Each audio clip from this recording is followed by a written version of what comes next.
चालू करूँगा। नमस्कार, रीता न्यूज से मोहन झा।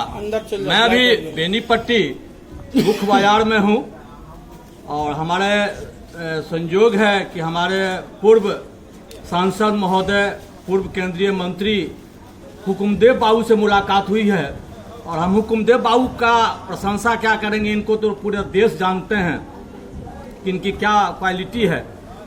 कुछ सवाल है इनके पीछे में, क्योंकि किसान आंदोलन पिछले 3 महीना से भारत में चल रहा है और ये किसान नेता हैं, भारत सरकार के अधीनस्थ ये किसान के में माने जाने लोग हैं।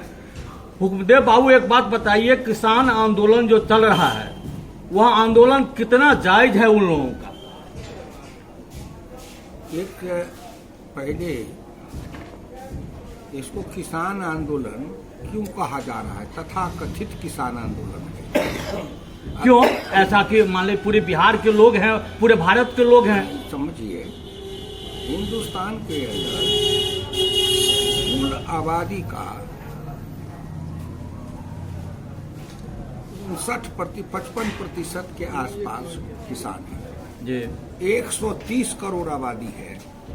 130 करोड़ का 55% लगभग 80 करोड़ 75 करोड़ होता है, लगभग 60-65 करोड़। इस 60-65 करोड़ में से कितने आदमी दिल्ली में आंदोलन में है? उसका 1%, आधा %। तो जब मान लीजिए टोटल किसान जो हिंदुस्तान भर का है उसका आधा % आदमी भी आंदोलन नहीं कर रहा है, तो उसको किसान आंदोलन कैसे कर देंगे? नहीं, तो एक चीज माना जाएगा, आंदोलन तो किसान लोग ही कर रहे हैं, कोई मजदूर वर्ग के लोग तो कर नहीं रहे हैं। तो ये प्रशासन जो है, आपका सरकार जो है, तो वार्ता क्यों नहीं कर लेती है इस समय? फिर मैं कहता हूं बार बार,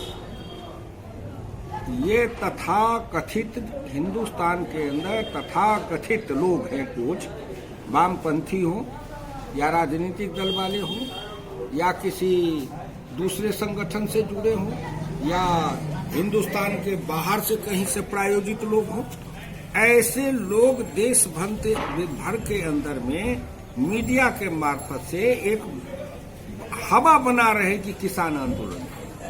अगर किसान आंदोलन होता तो दिल्ली के बदले उसी किसान आंदोलन का बेनीपट्टी के भी सड़क पर किसान आंदोलन का बैनर लगा के औरत मर्द सब बैठे होते। अगर उनके पेट से सवाल होता तो और जगह भी होता, लेकिन केवल दिल्ली के में ही 3-4 बॉर्डर पर बैठना, किसान आंदोलन करना, और जो किसान है उस किसान में से हिंदुस्तान में, बिहार में 96% और पूरे हिंदुस्तान में 86% किसान है जो स्मॉल मार्जिनल लघु सीमांत किसान है, अर्थात वो 5 एकड़ से कम जमीन जोतने वाले हैं। तो जो 5 एकड़ से कम जमीन जोतने वाले किसान हैं वो सबको अपने गेहूं काटने में लगे हुए हैं, खेती में लगे हुए हैं। तो उनको फुर्सत कहाँ है जो बॉर्डर पर जा करके बैठे और वो 5 स्टार क्या कहते हैं एसी में,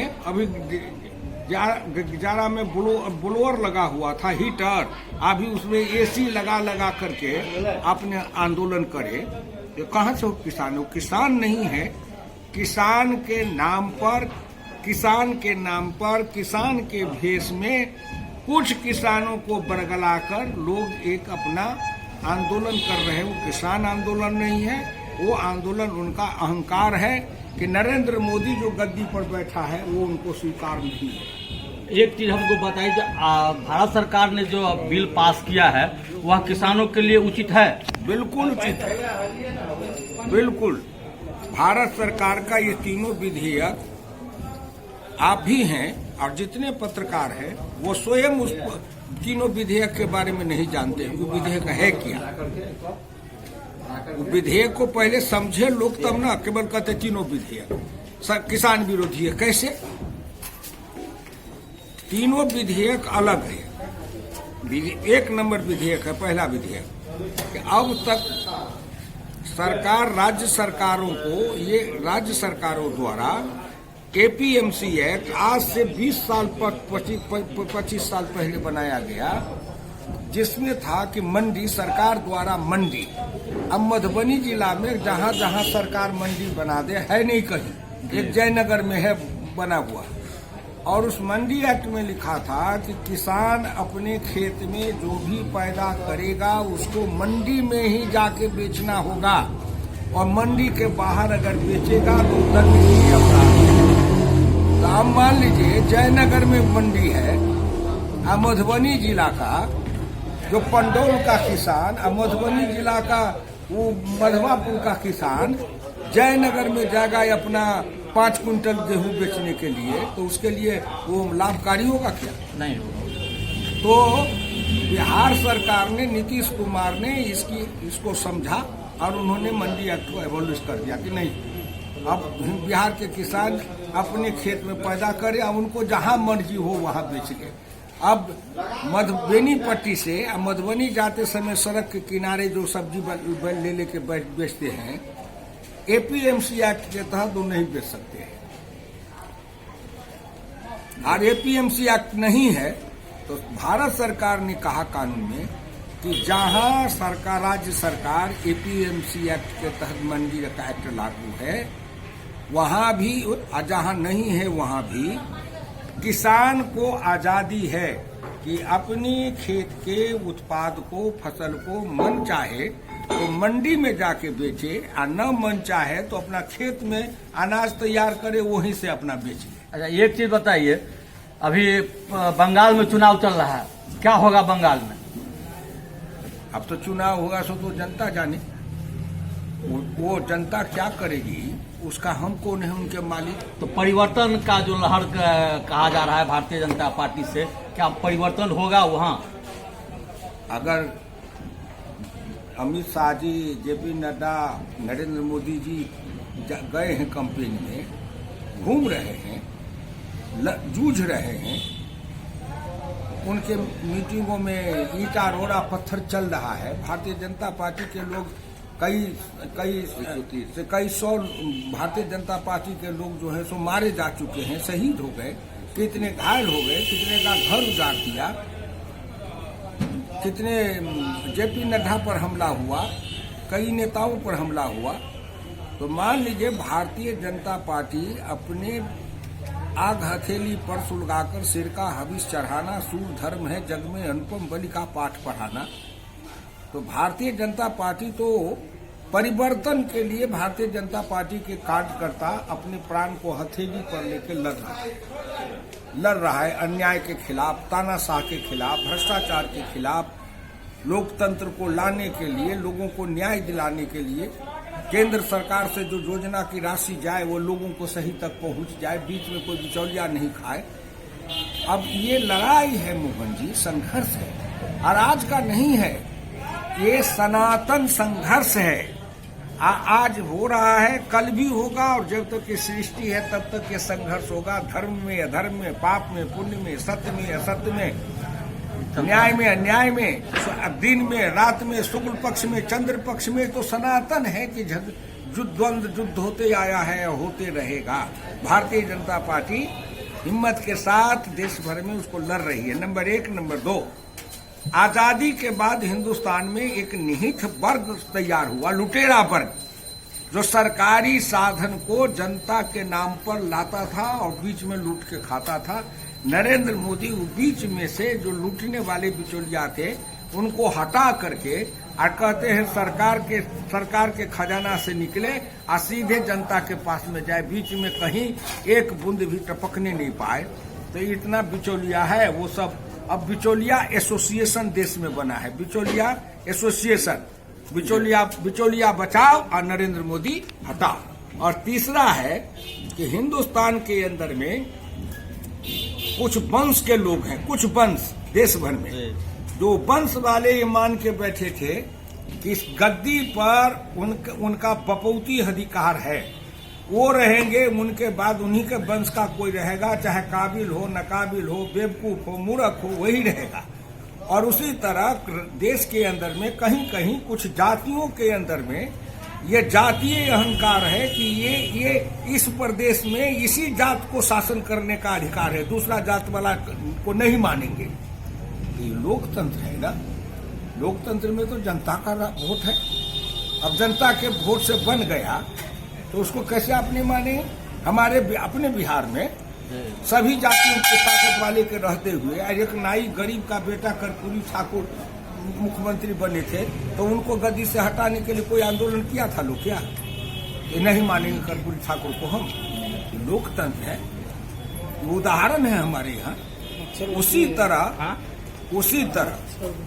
ये सारे लोग के खिलाफ सारे लोग, नरेंद्र मोदी क्या कहते हैं? राजनीति में वंशवाद नहीं चलेगा।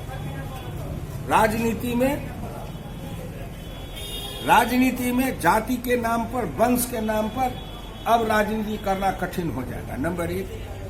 नंबर 2, वो कहते हैं कि राजनीति करने वालों को अब पूरे तौर पर जानकारी के साथ आना चाहिए, अप टू डेट, विद्वता के साथ, योग्यता के साथ, प्रतिभा के साथ, किसी भी जात का हो।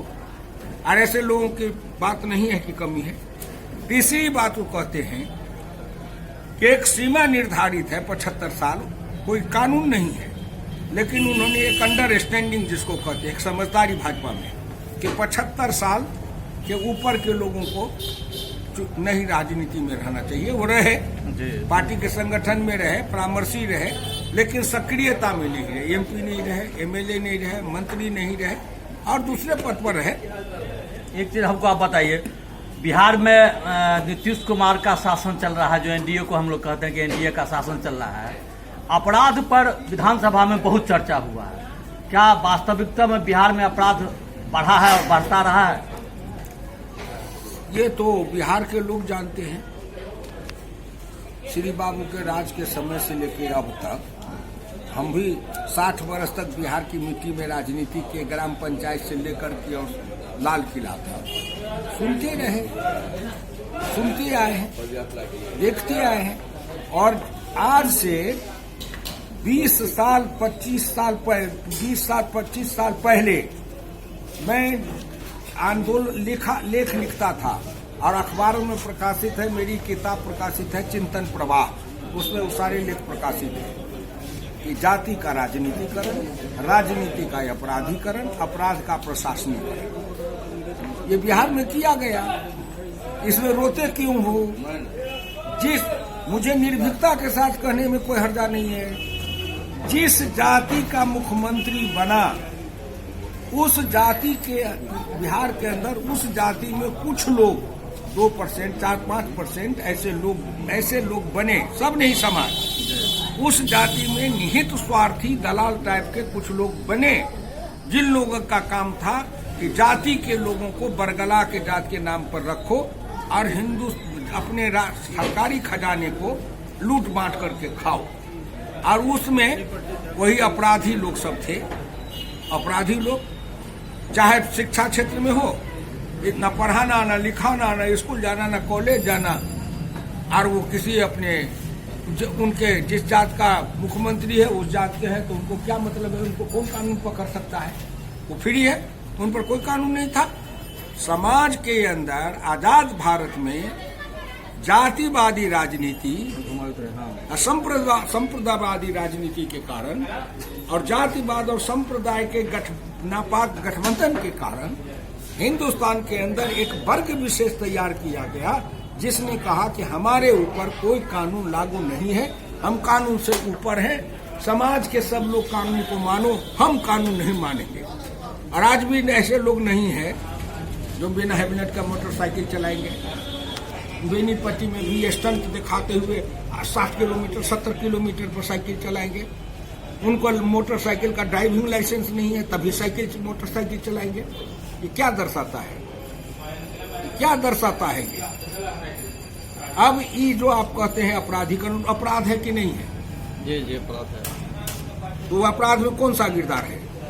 सरकार नहीं, सरकार नहीं। उस अपराध में सागिरदार हैं वो बच्चे जो बिना लाइसेंस के नाबालिग हैं, मोटरसाइकिल चलाने का उनको अधिकार नहीं है कानूनी, और उनको देते हैं वो बच्चे को मोटरसाइकिल लेकर के चलाओ, और वो अपने बच्चे को नियंत्रित नहीं करते हैं, अनुशासित नहीं करते हैं, तो वो समाज भी जिम्मेदार है। एक चीज है कि हमारा बेनीपट्टी विधानसभा के अधिकांश युवा आपको धन्यवाद दे रहा है गांव-गांव में कि आपने एक जमीनी कार्यकर्ता जो 30 वर्ष से बेनीपट्टी विधानसभा में संघर्ष किया है और उसको भारतीय जनता पार्टी ने विधान परिषद में लेकर एक सम्मान दिया है घनश्याम ठाकुर को।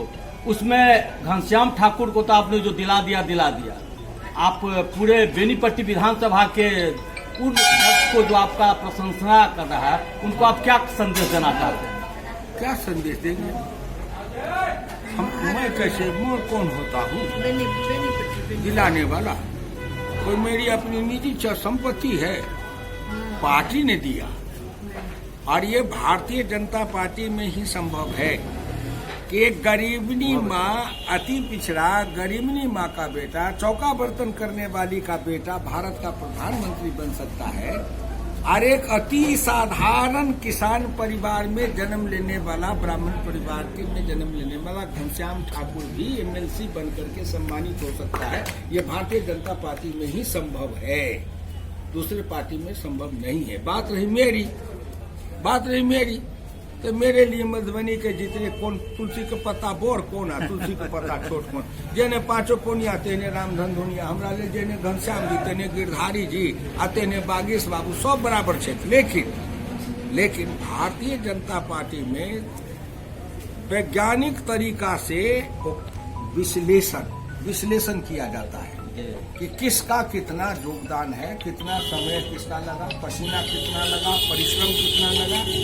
और उसके मूल्यांकन के आधार पर भारतीय जनता पार्टी समय पर उनको पुरस्कृत करती है और सम्मानित करती है। उसी क्रम में घनश्याम जी को भी मिला। आपको धन्यवाद, यहाँ के लोगों को खुशी हुई, धन्यवाद। लेकिन इसी समाज के अंदर कुछ 1%, आधा % कुछ लोग ऐसे भी हैं जिनको इस बात के लिए अंतर में दाह भी है कि मेरे रहते हुए घनश्याम ठाकुर कैसे बन गया। जी, ये दिखाई भी दे रहा है, 2 दिन में दिखाई भी दे रहा है। मेरे रहते हुए घनश्याम ठाकुर बन कैसे गया? जैसे राहुल गांधी को ईर्ष्या द्वेष का जलन है कि मेरे रहते हुए नरेंद्र मोदी प्रधानमंत्री कैसे बन गया। एक मोहन जी, एक मानसिकता है जिसको कहते हैं सामंतवादी शोषक सोच। सामंतवादी सोच में ये नहीं जरूरी है कि जमींदार ही हो, एक साधारण व्यक्ति भी सामंतवादी सोच का हो सकता है। सामंतवादी सोच माने कि मेरे सामने मेरे रहते हुए दूसरे आदमी को कैसे ये सम्मान मिलेगा, यही है सामंतवादी सोच। यही है सामंतवादी सोच। और लोकतांत्रिक सोच कि हमारे रहते हुए हम में से किसी को भी ये सम्मान मिल गया तो सम्मान का मैं भी भागीदार हूँ, बराबर का हमारा भी सम्मान है, उस सम्मान में मेरा भी सम्मान है। ये है लोकतांत्रिक सोच, मानसिकता। तो जिनके अंदर अधिनायकवादी मानसिकता है उनको बुरा लगेगा कि मेरे घनश्याम ठाकुर के लिए नहीं, ऐसे सोच वाले को घनश्याम ठाकुर का दूर, ऐसे सोच वाले के साथ रात दिन ऐसे सोच वाले के साथ रहने वाले भी हैं जो उनका जूता उठाने वाला हो या उनका गिलास धोने वाला हो, कभी उसको भी किसी तरह से अगर सम्मान मिल जाए तो उस आदमी को वो भी बर्दाश्त नहीं होगा। ऐसे लोगों को वो भी बर्दाश्त नहीं होता है, क्योंकि एक मानसिकता का है। और लोकतंत्र है सम्मान, भाजपा का सम्मान, लोकतंत्र का सम्मान। पसीना बहाओ, पुरुषार्थ करो, परिश्रम करो। तुम्हारा वंश क्या है, तुम्हारा गोत्र क्या है, तुम्हारी पूंजी क्या है, तुम्हारे पास में क्या है नहीं है, उससे मतलब नहीं है। हमको मतलब इतना ही है कि तुम्हारे परिश्रम क्या है, पुरुषार्थ क्या है, पसीना क्या है, योग्यता क्या है, प्रतिभा क्या है, दक्षता क्या है, समाज और तुम्हारा पार्टी के काम में तुम्हारा समय कितना लगा है, समय। मान लीजिए एक आदमी है तो भारतीय जनता पार्टी के काम में 25 वर्ष का समय लगा दिया जवानी में। जिस जवानी में बहुत सुख का काम कर सकता था, कोई रोजगार कर सकता था, ठेला चला के सब्जी बेच के खा सकता था, उस अपने जवानी की जवानी में वो अपनी जवानी को गमा दिया भारतीय जनता पार्टी के काम में। तो उसकी जवानी की कीमत कोई दे सकता है? कोई कहे कि हम जवानी की कीमत दे देंगे? और भारतीय जनता पार्टी उसको देखती है कि जिसकी जवानी गई पार्टी के काम में, कम से कम जीवन में एक बार हो सके तो उसको ऐसा अवसर दिया जाए कि उसको और उसके परिवार के बाल बच्चे को भी कुछ सुख की अनुभूति हो जाए, आत्मसुख। ये चिंतन के सोच की बात है, समझदारी की बात है। रीता न्यूज में आपने समय दिया, इसके लिए आपको धन्यवाद। आपने प्रश्न किया और हमको जवाब देने के लिए जो आपने चुना, इसके लिए आपको बहुत बहुत धन्यवाद। आपके न्यूज की सफलता की मुझे शुभकामना है।